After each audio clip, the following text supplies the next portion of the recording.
10 जून को रांची में पुलिस द्वारा हुए गोलीकांड में छोटा तालाब हिंदपीढ़ी के रहने वाले नदीम अंसारी को भी पीठ के दाहिनी ओर गर्दन के नीचे गोली लगी थी, जो उनके गले में फंसी हुई थी। रिम्स में उनका ऑपरेशन 10 जून को ही किया गया और गोली को बाहर निकाल दिया गया।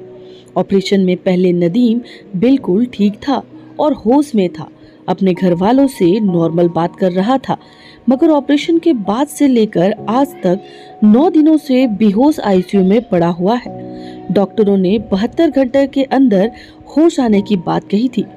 ऑपरेशन के बाद से ही नदीम को बेहोशी में ही मिर्गी के दौरे आ रहे हैं। दवाइयों का सारा खर्च भी नदीम का गरीब परिवार उठा रहा है, जबकि लोगों का कहना है कि नियम के मुताबिक खर्चा प्रशासन को करना चाहिए था। आज राज्यसभा सांसद श्रीमती महुआ मांझी नदीम अंसारी के परिवार को देखने के लिए रिम्स अस्पताल पहुंची, जहां पूरे मामला का जायजा लिया और दुख व्यक्त करते हुए यह कहा कि इन्हें जल्द से जल्द सहायता मिलनी चाहिए। जो हुआ वह काफ़ी दुखद है। नदीम अंसारी की बहन ने अपना दुख व्यक्त करते हुए कहा कि किस तरह से आर्थिक तंगी की वजह से पूरा परिवार कहीं ना कहीं इससे जूझ रहा है और अब वह इस हालत में नहीं है कि बेहतर इलाज नदीम का करवा सके। महुआ मांझी ने खुद केबिन में जाकर के नदीम अंसारी की हालत का जायजा लिया और दुख व्यक्त करते हुए आश्वासित किया कि इस पर सरकार ध्यान देगी।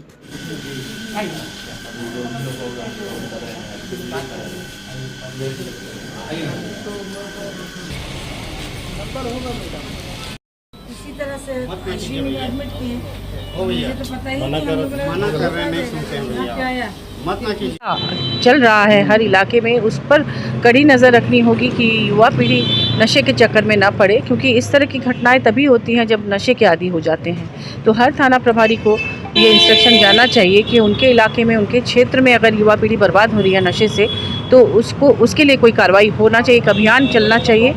और मैं नदीम अंसारी जी को भी देखने आई थी, उनके परिजनों से भी मिली हूँ और बेहतर सुविधा मिले, चिकित्सा सुविधा, इसके लिए भी मैं प्रशासन से बात करूँगी, सरकार से बात करूँगी और यही दुआ करूँगी कि दोनों जल्द से जल्द स्वस्थ हो उठें और रांची में इस तरह की घटना दोबारा ना हो।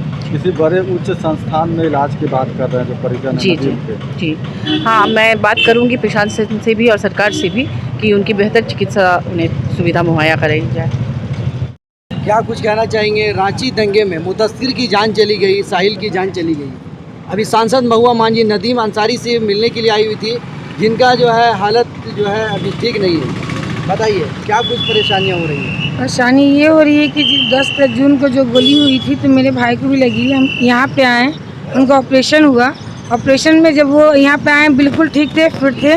डॉक्टरों से बात किए, हम लोग से बात किए, ओटी से जब निकले वो बेहोश निकले और आज 12 दिन हो गई है, उनको होश नहीं आई है।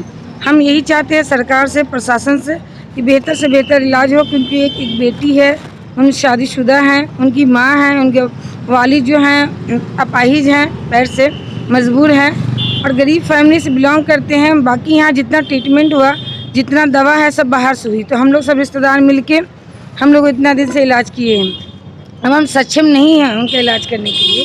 तो सरकार से और प्रशासन से हम ये चाहते हैं, उनसे अनुरोध करते हैं कि हमें अच्छे से अच्छे ट्रीटमेंट कराएं, क्योंकि आज 12 दिन हो गई और उनको होश नहीं आ रहा है और काफ़ी हम लोग परेशान हैं यहाँ पे। हमारी जो झारखंड मुक्ति मोर्चा की सरकार है वो सबको देखकर चलती है और जो गलत किए हैं इस उपद्रव में जिनकी भूमिका है उनको तो जो कानूनन सज़ा है, जो कानूनी प्रक्रिया है उसके तहत तो कार्रवाई होगी ही होगी। और साथ में जो लोग जिनकी जान चली गई है अब उन पर हम लोग गहरी संवेदना प्रकट करते हैं। साथ ही जिनका इलाज चल रहा है यहाँ पर, हम लोग तो चाहते हैं कि उनका बेहतर इलाज हो और अच्छा इलाज हो। और जिन लोगों ने इस तरह का माहौल बनाया उन पर सख्त से सख्त कार्रवाई होनी चाहिए, क्योंकि निर्दोष इसमें फंसते हैं। और हमारी सरकार का पूरा इस पर जोर है कि निर्दोष इस उपद्रव के मायाजाल में ना फंसे। और मैं उन तमाम लोगों से, तमाम धर्मावलंबियों से ये आग्रह करना चाहूँगा कि जो लोग उपद्रव का ये माहौल बनाते हैं या उपद्रवी आगे होते हैं, ऐसे लोगों को पकड़कर हम लोग आगे लाएं कि ये इन्होंने ये साजिश की थी, ताकि आने वाले समय में कोई भी लोग उपद्रवी इसी तरह का जाल ना बुन पाए, क्योंकि समाज के लोग उसे आगे खड़ा कर देते हैं कि ये है वो लोग जो उपद्रव का माहौल बनाना चाहते हैं। अभी नदीम अंसारी की स्थिति काफ़ी ख़राब नज़र आ रही है। वो ज़िंदगी और मौत से नदीम अंसारी जूझ रहा है, लेकिन जो ट्रीटमेंट मिलना चाहिए वो ट्रीटमेंट नहीं मिल पा रहा है। तो आप इसको किस नज़रिए से देखते हैं? देखिए, अभी मैडम ने कहा है कि वो बात करेगी प्रशासन से, सरकार से, और हम लोग चाहते भी कि बेहतर उन्हें इलाज मिले, अच्छा इलाज मिले। जो बेहतर इलाज होगा उस पर ज़रूर मैडम काम करेंगी और उन्हें बेहतर इलाज मिलेगा भी।